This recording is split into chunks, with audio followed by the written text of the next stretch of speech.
Assalamualaikum warahmatullahi wabarakatuh. Saya Rani Anisah, NIM 1816030007 akan menjelaskan tentang aspek manajemen dan organisasi pada mata kuliah Studi Kelayakan Bisnis. Yang pertama, saya akan menjelaskan tentang pengertian manajemen. Manajemen adalah suatu proses kegiatan pengelolaan dalam sebuah perusahaan dengan menerapkan fungsi perencanaan, pengorganisasian, pelaksanaan, dan pengawasan dalam memanfaatkan sumber daya yang ada secara optimal untuk mencapai tujuan yang telah ditetapkan. Fungsi manajemen ada 4, yang pertama planning, yang kedua organizing, yang ketiga evaluating, dan yang keempat controlling. Fungsi yang pertama planning atau perencanaan. Planning atau perencanaan merupakan proses untuk menentukan kemana dan bagaimana suatu usaha akan dijalankan atau dimulai untuk mencapai suatu tujuan yang telah ditetapkan. Yang kedua, organizing atau pengorganisasian. Pengorganisasian adalah proses untuk mengelompokkan kegiatan-kegiatan dalam unit-unit tertentu agar jelas dan teratur sesuai dengan tanggung jawab dan wewenang si pemegang unit. Yang ketiga, actuating atau pelaksanaan. Pelaksanaan adalah proses di mana semua hal yang terencana telah dimulai oleh seluruh unit, seperti seorang manajer yang mengerahkan seluruh bawahannya untuk memulai pekerjaan sesuai dengan tugas yang telah ditetapkan kepadanya. Fungsi yang keempat, controlling atau pengawasan. Pengawasan adalah proses untuk mengukur, menilai, dan mengevaluasi hasil pekerjaan agar tetap sesuai dengan rencana awal dan mengoreksi berbagai penyimpangan selama proses pelaksanaan kerja. Poin yang kedua, manajemen pembangunan proyek. Manajemen pembangunan proyek adalah sistem untuk merencanakan, melaksanakan, dan mengawasi proyek yang sedang dilaksanakan. Yang pertama, perencanaan proyek. Perencanaan proyek yaitu penggambaran apa dan bagaimana proyek harus dikerjakan. Hal itu meliputi jenis pekerjaan, waktu penyelesaian, tenaga pelaksana, peralatan, dan juga anggaran. Perencanaan ini dinilai memudahkan bagi pihak terkait agar bisa bekerja lebih mudah dan terjadwal rapi. Yang kedua, penjadwalan proyek. Penjadwalan proyek meliputi penjadwalan waktu dan dari masing-masing aktivitas proyek dalam urutan yang sudah diatur. Terdapat beberapa macam bagan yang sering digunakan para penjadwal. Salah satunya yang paling terkenal adalah bagan Gantt yang terlihat lebih mudah ditafsir dan efektif untuk digunakan. Yang ketiga, pengawasan proyek.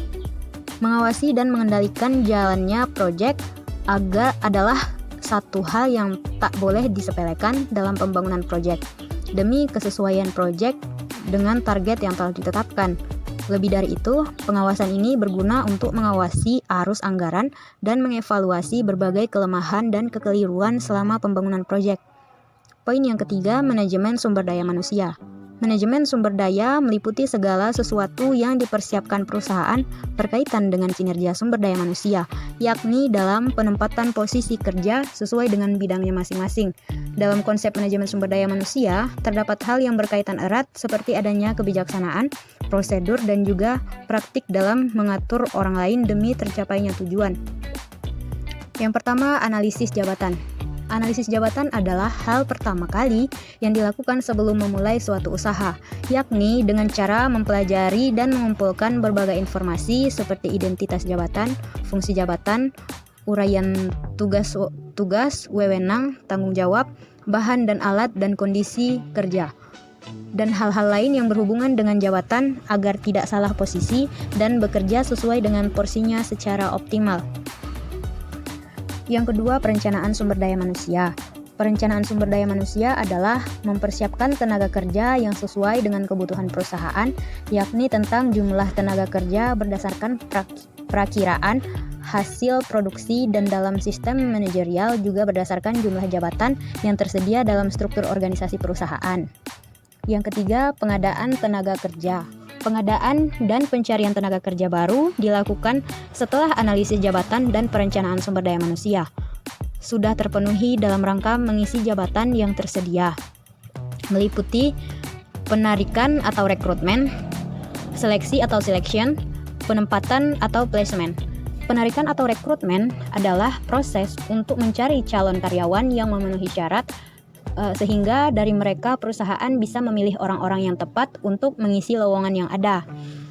Yang kedua, seleksi atau selection. Setelah dilakukan pencarian tenaga kerja, tahap selanjutnya adalah menyeleksi seluruh calon tenaga kerja yang paling memenuhi kriteria yang terdiri dari uji materi, uji kesehatan, uji psikologi, dan yang terakhir adalah wawancara atau interview. Yang ketiga, penempatan atau placement. Penempatan adalah pencocokan seseorang dengan jabatan yang telah disediakan, yang diikuti dengan orientasi, di mana terdapat penjelasan di dalamnya tentang tugas-tugas yang akan dilakukan sesuai dengan standar kerja yang berlaku. Yang keempat, kompensasi. Kompensasi adalah suatu imbalan atau penghargaan kepada setiap personel yang bekerja di suatu perusahaan, dan kompensasi ini penting adanya demi mencapai tujuan yang diinginkan yang bertalian langsung dengan keberlangsungan karyawan yang bekerja. Yang kelima, pengembangan. Pihak manajemen perlu untuk melakukan program pengembangan pada setiap karyawannya untuk meningkatkan pengetahuan dan keterampilan agar mampu memenuhi tuntutan organisasi dalam menghadapi persaingan dan perubahan. Pelatihan dan pengembangan ini bisa dilakukan di dalam perusahaan atau di luar perusahaan sesuai dengan kebutuhan dan anggaran perusahaan. Yang keenam, integrasi. Integrasi adalah penyesuaian keinginan karyawan dengan manajemen, yakni bagaimana karyawan bisa menyelaraskan antara kepentingan pribadinya dengan kepentingan perusahaan agar sama-sama menguntungkan melalui penyampaian aspirasi mereka. Yang ketujuh, pemutusan tenaga kerja. Pemutusan hubungan kerja biasanya disebabkan oleh faktor usia atau masa pensiun, permintaan pengunduran diri karena alasan pribadi, dan adanya pemecatan karena adanya kesalahan. Poin yang keempat, pengertian organisasi. Manajemen adalah alat untuk mencapai suatu tujuan, dan dari tujuan itu memerlukan wadah atau tempat untuk melaksanakan kegiatan-kegiatan tersebut yang dikenal dengan nama organisasi, yang biasanya ada dalam perusahaan-perusahaan. Organisasi secara statis berupa tempat kerjasama atau melaksanakan tugas yang telah direncanakan. Organisasi secara dinamis berupa proses kerjasama atau tujuan yang telah dirancang. Sedangkan organisasi formal menurut klasik adalah organisasi yang terencana di bawah salah satu kekuasaan atau pimpinan yang memiliki satu tujuan. Organisasi formal ini merupakan organisasi yang dengan sengaja direncanakan dan terstruktur secara tegas dan tersusun. Poin yang terakhir, bentuk-bentuk organisasi. Bentuk dari organisasi tentu harus disesuaikan dengan bidang usahanya dan juga disesuaikan dengan kebutuhan. Berikut adalah beberapa jenis bentuk organisasi. Yang pertama, bentuk organisasi yang ditinjau dari jumlah pimpinan puncak. Terbagi dua. Yang pertama, organisasi yang memiliki pimpinan puncak satu orang, seperti pimpinan perusahaan perseorangan.